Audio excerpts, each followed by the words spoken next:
인간은 혼자서 태어나지 못합니다. 남자와 여자가 서로 사랑하면서 만나서 가정을 이루고 한 생명이 태어납니다. 그리고 이 생명은 양육을 통해 이 땅에서 살아갈 방법을 터득하게 됩니다. 그렇게 한 생명으로 태어난 이 사람은 처음 부모님을 만남을 시작으로 수많은 만남을 인생 중에 경험하게 됩니다. 그래서 사람을 키우는 데 있어서 때에 따라 만나는 만남이 중요하다라는 말이 있는 것이겠죠. 그렇다면 그리스도인을 키우는 것은 과연 어떠한 만남이겠습니까? 하나님과의 만남인 줄 믿습니다. 오늘 본문에서는 사람과 사람의 일상적인 만남이 영원으로 이어지는 만남, 이로 인하여 일어나는 기적을 이야기하고 있습니다. 이 일을 위해 충성스러운 중매쟁이로 부름받아 살았던 이들을 오늘 우리는 만나게 될 것입니다. 오늘 본문은 그 만남의 자리로 오늘 저와 여러분을 초대하고 있습니다. 오늘 본문 35절과 36절에는 메시아이신 예수님을 소개한 중매쟁이 세례 요한을 본문은 증거하고 있습니다.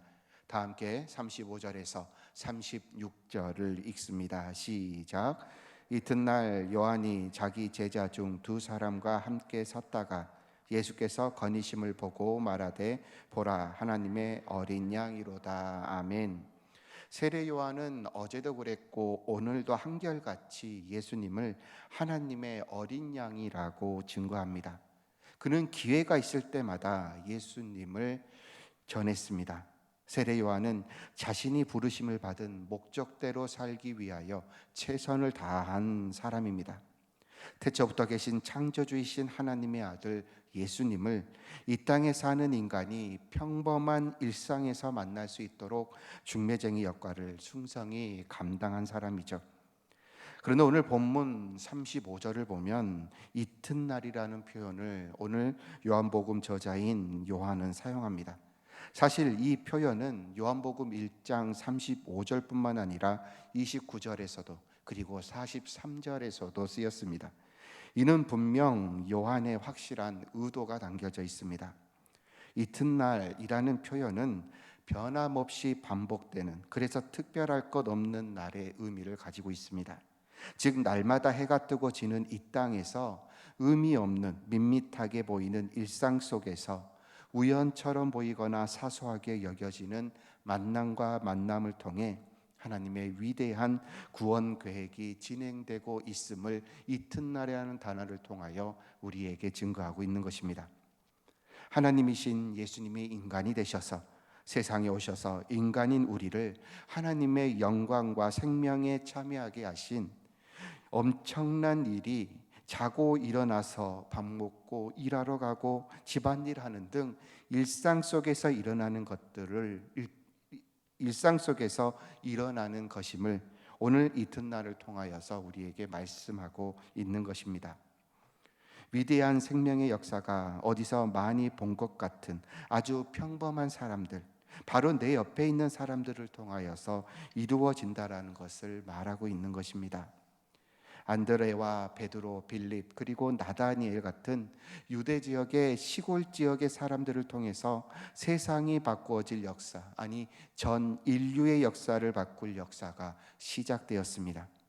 이미 2000년이 지났지만 예수님이 부활하신 후 그렇게 평범한 사람들이 예수님을 만나고 그들이 복음을 가지고 같은 평범한 사람들에게 자신이 받은 복음을 평범한 날에 외쳤습니다.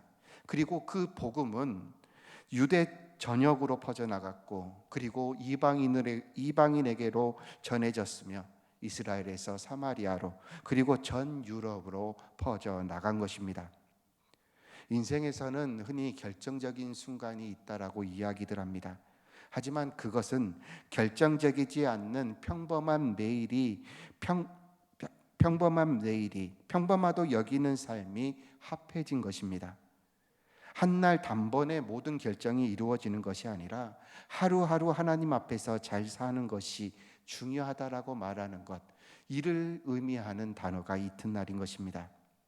우리의 믿음은 이튿날이 의미하는 평범한 하루가 모여진 것입니다. 어느 날 갑자기 하늘이 열리고 땅이 무너짐으로써 우리에게 복음이 전해진 것이 아니라는 것이죠. 내 주변에 누군가로 인하여, 그리고 평상시와 다름없던 매일에 전해지던 복음이 우리의 마음을 움직였고 믿음을 가지게 된 것입니다. 복음을 전하는 것도 이와 마찬가지입니다. 어느 때를 기다려서 복음을 전하는 것이 아니라 오늘도 내일도 그리고 그 다음 날도 평범한 날 매일매일 하루하루를 복음을 전하는 것을 쌓아 나아가는 것입니다. 복음 전함을 하루하루 쌓아가는 수요예배 헌신자들 되시기를 바랍니다. 평범한 날이라 할지라도 그 하루가 한 영혼을 살리는데 너무나도 중요한 날이 될 수가 있습니다. 이렇게 이튿날 어제 전한 복음으로 인하여 한 영혼이 예수님께 나오게 되는 놀라운 구원의 역사가 오늘 복음을 전하는 우리의 삶의 현장 가운데 충만하기를 주님의 이름으로 선포합니다. 그렇게 세례 요한과 그의 제자 둘은 이튿날 예수님을 보게 되는데, 세례 요한은 다음과 같이 선포합니다. 보라, 하나님의 어린 양이로다. 세례 요한이 소신껏 예수님을 전할 때 어떤 일이 일어났느냐? 37절을 보니 두 제자가 그의 말을 듣고 예수를 따르거늘. 세례 요한이 예수님을 전하니까 그를 따르던 두 명의 제자가 예수님께 떠난 것입니다. 즉 세례 요한의 입장에서는 두 제자를 잃어버리게 된 것입니다. 그러나 오늘 우리가 이렇게 이해해서는 안 됩니다. 세례 요한이 유능한 제자들을 예수님께 파송한 것이라고 하는 것이 더 맞는 표현일 것입니다. 여기서 따르다라는 헬라어 동사는 다시 돌아오지 않은 영원한 떠남을 의미합니다. 즉 예수님을 따른 두 제자는 이제 세례 요한에게 다시는 돌아오지 않을 것입니다. 그리고 예수님을 따라 예수님의 제자로 살아갈 것입니다. 세례 요한은 그간 제자들에게 자신의 역할에 대하여 이야기했을 것입니다. 자신은 앞으로 오실 예수님을, 메시아를 예비하는 사람이다. 그리고 기다리고 기다렸던 그때가 온 것입니다. 이제 그동안 맡아 길렀던 제자들을 이제 원래의 스승으로 돌려보낸 것입니다. 그럼 제자를 떠나보낸 세례 요한의 마음은 어떠했을까요? 요한복음 3장에서 사람들이 세례를 베푸시는 예수님께 모이고 있다는 이야기를 들은 세례 요한의 반응을 통해서 우리가 알 수가 있습니다. 다 함께 요한복음 3장 28절에서 30절을 읽습니다. 시작. 내가 말한 바 나는 그리스도가 아니요 그의 앞에 보내심을 받은 자라고 한 것을 증언할 자는 너희니라. 신부를 취하는 자는 신랑이나 서서 신랑의 음성을 듣는 친구가 크게 기뻐하나니 나는 이러한 기쁨으로 충만하였노라. 그는 흥하여야 하겠고 나는 쇠하여야 하리라 하니라. 아멘. 세례 요한은 서운하기는커녕 기뻐합니다. 두 제자를 잃어버렸다는 것이 아니라 오히려 제자들을 양육해서 하나님의 아들인 예수님께 파송을 보냈고, 이들이 예수님의 증인으로서 쓰임받는 것에 대하여 그는 큰 기쁨을 가지게 된 것입니다. 그럼 세례 요한을 떠나 예수님을 따른 두 제자의 입장은 어떨까요? 그들은 스승을 과감하게 떠났습니다. 그런데 성경은 우리에게 그들처럼 행동하라라고 우리에게 권면하고 있습니다. 예수님께 나아가는 데 있어서 인간적인 이해관계가 걸림돌이 돼서는 결코 안 된다라고 말씀하고 있는 것이죠. 어떤 우선순위보다 앞서야 하는 것이 바로 예수님을 뒤따르는 일인 것입니다. 예수님을 진실하게 만나는데 도움이 안 되는 공동체라면 가감히 떠나야 한다라는 것이죠. 귀를 즐겁게 해주고 헌신을 요구하지도 않고 사랑의 부담을 지우지 않는 곳이 아니라 말씀이 있는 곳, 자원하는 마음으로 주 앞에 온갖 충성을 다할 수 있는 곳, 그리고 마음껏 사랑하며 살 수 있는 곳으로 오늘 우리는 떠나야 할 줄 믿습니다. 그러면 그곳은 어디겠습니까? 용봉동에 있다고 들었습니다. 다시 한번 여쭙겠습니다. 그곳이 어디겠습니까? 아멘. 오늘 우리가 경신교회에서 말씀을 가지고 또한 이 말씀을 가지고 전도하며 나아갈 때 하나님의 역사가 이루어질 줄 믿습니다. 또한 이를 통하여서 이 하나님을 따르는 제자로서 오늘 경신교회 성도 모든 성도 분들 되시기를 주님의 이름으로 선포합니다. 예수님을 얻기 위해서라면 무엇이라도 희생할 수 있어야 한다는 것을 오늘 세례 요한을 떠난 제자들이 몸소 보여준 것입니다. 그렇다면 제자들은 왜 세례 요한을 떠나고 예수님을 따랐을까 하는 의문이 남기게 됩니다. 예수님도 이 38절 상반절을 통하여서 너희들이 왜 나를 따라왔는지에 대해서 여쭙습니다. 왜 나를 따라왔는지에 대해서 물으십니다. 다 함께 38절 상반절을 함께 읽습니다. 시작. 예수께서 돌이켜 그 따르는 것을 보시고 물어 이르시되 무엇을 구하느냐. 아멘. 예수님께서는 자신을 따르겠다라고 나선 제자들을 향해서 무엇을 구하느냐, 나를 따름으로써 너희들이 무엇을 얻기를 원하느냐, 세례 요한은 줄 수 없지만 나는 줄 수 있다고 생각하는 것이 무엇이냐, 너희는 나를 누구라고 생각하면서 따르느냐라고 물으신 것입니다. 그런데 이 질문은 두 제자에게만 한 것이 아니라 요한과 야고보 두 제자에게도 동일하게 물어보셨습니다. 마가복음 10장 36절에 보면 다음과 같은 똑같은 질문을 요한과 야고보에게 던졌을 때 그들은 어떻게 대답을 했느냐? 주의 영광 중에서 주의 좌우편에 앉게 해달라라고 대답을 했습니다. 하나님의 나라가 이 땅에 세워지고 예수님께서 왕으로 등극하시면 왕 밑에 가장 힘 있는 두 자리를 앉고 싶어서 제가 예수님을 따릅니다라고 이야기를 한 것입니다. 그렇다면 세례 요한을 떠나 예수님을 따른 두 제자는 어떤 것을 구했을까요? 다 함께 38절 하반절을 읽습니다. 시작. 이르되 랍비여 어디 계시오니까. 아멘. 이 말은 예수님을 정말로 간절히 알기를 원하는 자들의 표현입니다. 스승님과 함께 있고 싶다라는 뜻이죠. 제자가 되고 싶다라는 표현입니다. 그 안에는 제자들은 아직 예수님에 대해서 충분히 알지 못하고 있기 때문에 내가 더 배워야 되기 때문에 예수님은 어떠한 분이신지 더 배우고 싶고 더 알고 싶습니다라고 간구하며 예수님을 따라갔다라고 대답하고 있는 것입니다. 그들의 요구에 예수님은 39절을 보면 와서 보라라고 말씀하십니다. 즉 직접 와서 체험해 보라라고 말씀하신 것이죠. 그들이 궁금했던, 알지 못했던 이 모든 것들은 예수님과 함께 생활하면서 예수님께서 보여주실 것입니다. 그리고 설명해 주실 것입니다. 그렇게 예수님과 하루하루 보내면서 예수님에 대해서 알게 되는 것입니다. 아이가 태어나면서 진정한 인격체로 자라는 데 있어서 배움의 시간이 필요하듯이 누구든 영적으로 성장해 가는데 시간과 과정이 필요합니다. 지금 당장 내가 예수님을 위해 죽고 살겠습니다라고 고백을 못한다 하더라도 괜찮습니다. 다만 강단에서 선포되는 말씀을 진지하게 들어야 합니다. 그리고 목장 모임을 통하여 선포된 말씀을 나누고 신앙의 삶을 나눠야 합니다. 말씀이 혹 내 마음에 불편하게 들릴지도 모릅니다. 지금 곧바로 그 말씀이 믿어지지 않을지도 모릅니다. 그러나 그렇게 말씀을 진지하게 받아들이고 말씀을 나누는 사이 우리는 믿음으로 결단하는 데까지 이르게 되는 것입니다. 이전에는 말씀이 귀에서 귀로 흘러나갔다면 이제 말씀이 마음에 새기게 될 것이고 머리로 알던 말씀이 이제 행동을 통하여 증거될 것입니다. 그것이 신앙생활이라는 것이죠. 마음에서 가슴으로, 가슴에서 손발로 이어지는 것, 그것이 바로 예수님의 제자가 되는 과정인 것입니다. 예수님의 제자가 되기 위해서 오늘 우리는 주님 안에 거해야 됩니다.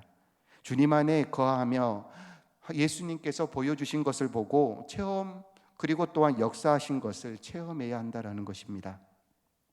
요한복음 15장에서 예수님은 포도나무 비유를 하시는데 15장 4절에서 10절까지 이 구간 동안 거하다라는 단어가 무려 10번이나 사용이 됐습니다. 즉 예수님과 우리와의 관계를 설명하는 데 있어서 확인할 수 있는, 그리고 우리가 서로 관계를 맺고 있다라는 것을 보여주는 단어가 바로 거하다라는 단어인 것입니다. 우리가 성전으로 오신 주님 안에 거하고, 또한 예수님께서 성전인 우리 안에 거하는 것, 이것이 바로 주님 안에 거하는 삶, 바로 제자된 삶으로 살아가는 오늘 우리들의 모습이어야 한다는 것이죠. 우리는 예수님과의 첫 만남을 가진 존재입니다. 그렇다면 어떤 식으로 예수님과 함께 거하는 제자들의 삶을 경험할 수 있을까요? 그리고 또한 어떻게 하면 지속할 수 있을까요? 이에 대해서 요한일서는 다음과 같이 우리에게 말씀하고 있습니다. 요한일서 1장 1절에서 2절을 함께 읽습니다. 시작. 태초부터 있는 생명의 말씀에 관하여는 우리가 들은 바요 눈으로 본 바요 자세히 보고 우리의 손으로 만진 바라. 이 생명이 나타내신 바 된지라. 이 영원한 생명을 우리가 보았고 증언하여 너희에게 전하노니 이는 아버지와 함께 계시다가 우리에게 나타내신 바 된 이시니라. 아멘. 처음 요한은 어떻게 전했습니까? 직접 들었고 직접 보았고 직접 만졌습니다. 이것을 이제 증언했습니다. 증거자로서 사람들에게 선포했다라는 것이죠. 그렇다면 오늘 후세대의 그리스도인들은 무엇을 통하여 경험할 수 있을까요? 이어서 요한일서 3장을 읽습니다. 시작. 우리가 보고 들은 바를 너희에게도 전함은 너희로 우리와 사귐이 있게 하려 함이니 우리의 사귐은 아버지와 그의 아들 예수 그리스도와 더불어 누림이라. 아멘. 그것은 공동체 안에의 사귐인 것입니다. 사도들이 경험한 예수님과의 사귐인 것이죠. 즉 예수님 안에 거하면서 그분을 알고 경험한 시간을 요한은 사귐을 통하여 묘사하고 있었던 것입니다. 그 사귐이 이제 우리의 사귐을 통하여 재현된다라고 우리에게 가르쳐주고 있는 것입니다. 예수님 안에 있었던 생명이 사귐 안에서 경험된다라는 것입니다. 경신교회를 통해, 그리고 소그룹인 목장교회를 통해 예수님 안에 거하시는 수요 예배 동역자들 되시기를 주님의 이름으로 부탁을 드립니다. 일주일에 한 번 같은 공간을 잠깐 공유하는 사이가 아니라 서로의 삶과 인격 속에서 사랑 안에 거하는 관계를 맺으시길 바랍니다. 그것이 우리가 이 땅에서 영생을 가진 자의 증거자로서 살아가는 삶의 모습이라는 것을 우리는 잊지 말아야 할 것입니다. 이제 40절부터는 새로운 만남을 오늘 본문은 증거하고 있습니다. 다 함께 40절에서 41절을 읽습니다. 시작. 말을 듣고 예수를 따르는 두 사람 중에 하나는 시몬 베드로의 형제 안드레라. 그가 먼저 자기의 형제 시몬을 찾아 말하되 우리가 메시아를 만났다 하고, 메시아는 번역하면 그리스도라. 아멘. 세례 요한의 제자였다가 예수님께로 간 두 제자 중에 한 사람이 안드레임을 오늘 우리는 확인할 수 있습니다. 안드레는 베드로의 형제이죠. 사실 안드레는 베드로에 비해서, 이것이 과한 말일 줄 모르겠지만, 임팩트가 부족한 사도입니다.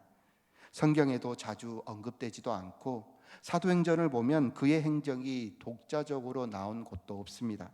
그러나 안드레는 하나님의 나라의 역사에서 결코 없어서는 안 될 사람입니다. 그는 요한복음에서 최초로 복음을 전한 사람입니다. 그로 인하여 베드로가 예수님을 만나게 되었기 때문입니다. 요한복음이 안드레가 베드로에게 메시아를 소개하는 장면을 기록하면서 그의 초점이 어디 있는가를 살펴보면, 위대한 사도이자 복음의 전달자인 초대교회의 지도자인 베드로도 누군가의 도움으로 예수님을 만났다라는 사실에 초점을 맞추고 있다는 것입니다.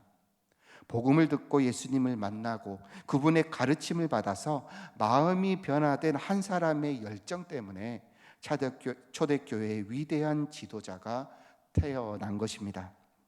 안드레에게는 단지 베드로 한 사람이었을 뿐이었고, 또 가족 중에 한 명이었을 뿐이었지만, 그 한 사람의 변화로 인하여서 새로운 교회의 역사가 시작될 수 있었던 것입니다.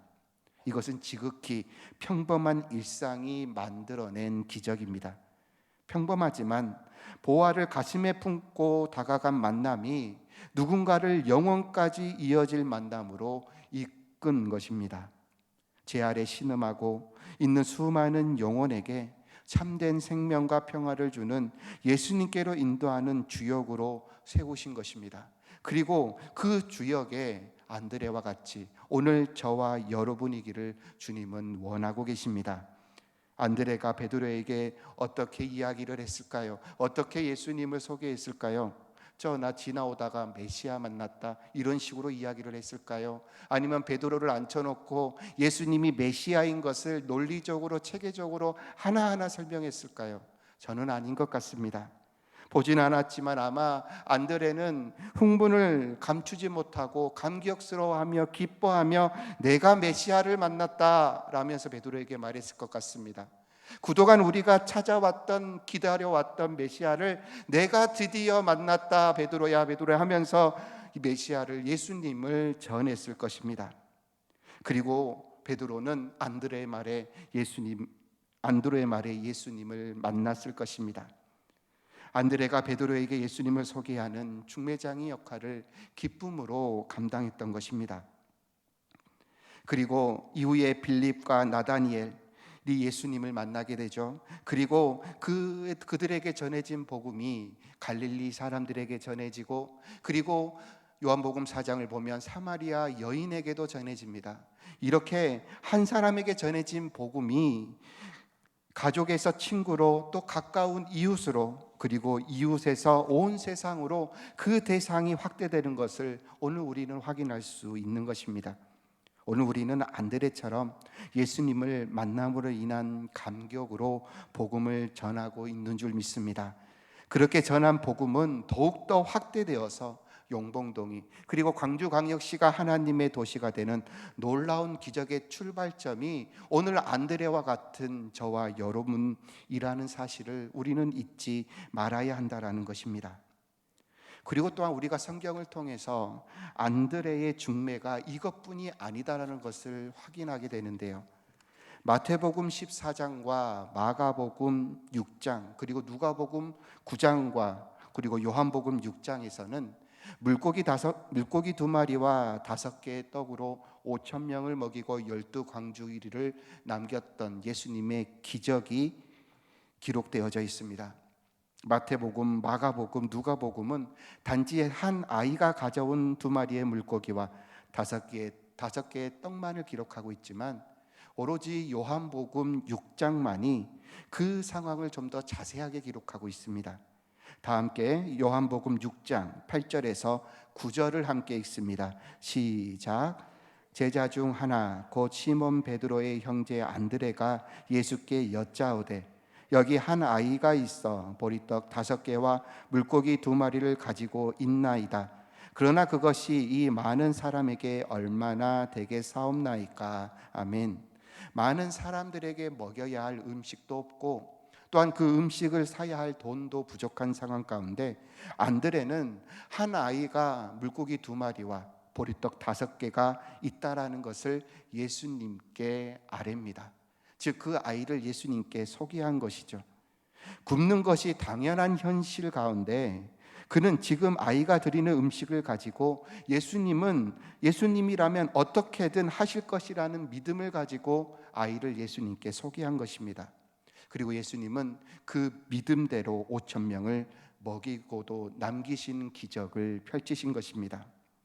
안드레가 아이를 예수님께 소개할 때 다 먹이고 12광주리를 남기는 엄청난 기적을 이루실 것이라는 믿음을 가지고 있었는지는 잘 모르겠지만 그에게 확실한 믿음은 있었던 것 같습니다. 지금 이것이라도 가져간다면 예수님은 무엇이라도 하실 것이다라는 믿음, 그 믿음을 가지고 아이에게 예수님을 소개했을 때 그 믿음이 상상치도 못할 기적의 출발점이 되었다라는 것입니다.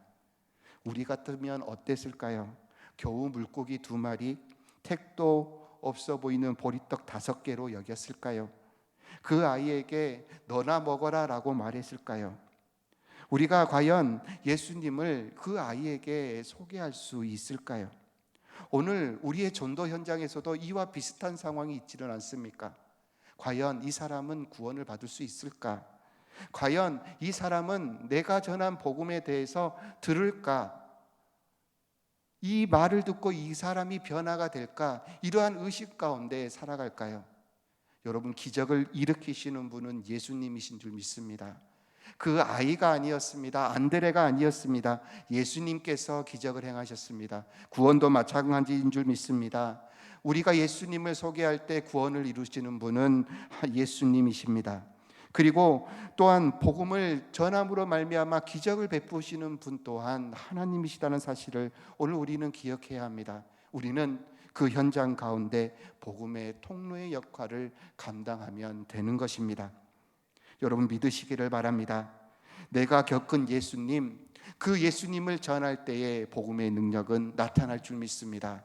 우리가 복음을 전할 때 우리 하나님은 일하십니다. 그리고 기적을 베푸십니다. 그렇기 때문에 오늘 우리는 믿고 그 상황의 현실에 흔들리는 것이 아니라 기적을 베푸신다는 약속의 말씀을 주신 그 말씀을 믿고 복음을 전하는 오늘 수요 예배를 섬기는 헌신자들 되시기를 바랍니다. 우리의 헌신을 통하여 5천 명이 먹고도 남는 기적의 출발점이 되기를 소망합니다. 전도라는 것은 특별한 날, 특별한 사람이 아니라 일상적인 날, 시민 일과 같은 우리를 통하여 전해지고 하나님의 나라는 확장됩니다. 우리에게 필요한 것은 믿음입니다. 그 믿음을 가지고 예수님을 소개하는 중매쟁이가 되시기를 주님의 이름으로 선포합니다. 예수님과의 위대한 만남의 출발점, 오늘 저와 여러분이기를 주님의 이름으로 축복합니다. 이 시간